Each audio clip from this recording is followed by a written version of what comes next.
What do I think of earnings plays with options or stocks? I hate them either way, really.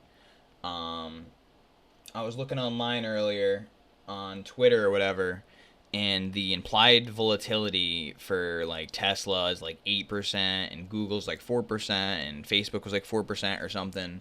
The IV is just so hard that they're just not high probability bets. Unless the IV is low, um, or you just think that the stock really does have a chance of going to X, Y, or Z. Like Amazon, for instance. Like, do I think it can go to 3,500, 3,550? Yeah, I do absolutely.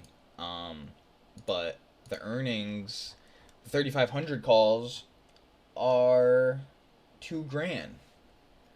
So I mean, am I willing to bet 2 grand on a 5% move where I'm only gonna make like maybe 50 to 70% profit on if it hits? I mean, maybe it'd be 100%, but like risking 100 for 100, that's not worth it to me. Um. Okay, so yeah, so not holding through earnings, just betting on the run up. Yeah, that can work, but at the same time, when you play the run up for earnings, you're not gonna make as much money. Um, because of how high IV is. You're not going to lose as much either, though, so that's really nice. So yeah, those can work. You can definitely play the run up into earnings. Like you could buy that 3,500 call and try to get like 25% or something. That definitely works because um, if the stock does go down, it's not going to go down as against you as much as you'd think because IV is going to just hold it up. But I really don't recommend earnings. Usually, like a week like this, I would go for like QQQ. Like, oh, I'm really bullish on all of tech this week, and I think it's gonna fly. So I'd go look at QQQ. I'd say, what's a 350 call cost me? Right? It cost me 24 cents. That's really cheap. All right, that's a 3% move in the QQQ, but Google makes up 10% of QQQ. Amazon's 10%. Apple, I believe, is like 8% or something. Microsoft's around 10%. They're all reporting earnings, so they make up 50% of the QQQ. So if everything else stays equal and they move, let's say, 5%, then that's going to move the QQQ.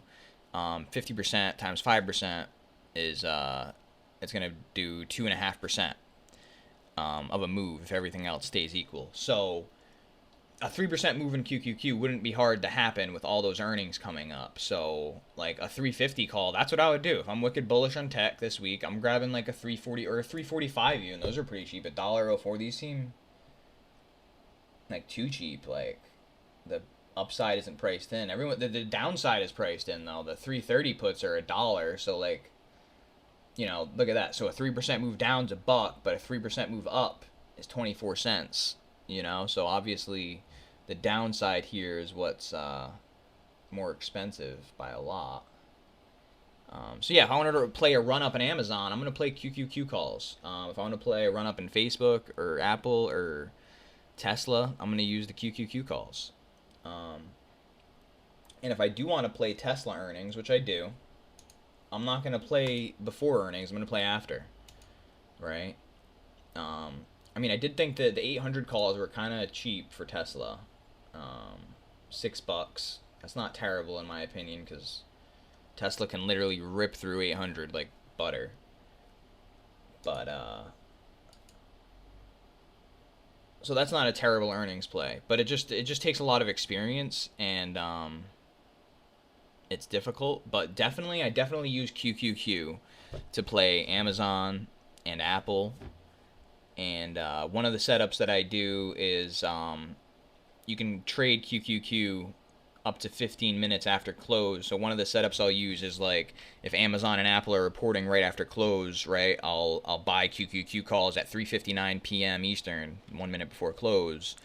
And I'll try to see if they report earnings right after the bell, maybe I can get a sick run up in QQQ because no time passes, so you don't have any theta decay at all. But you get that huge run up in no time at all.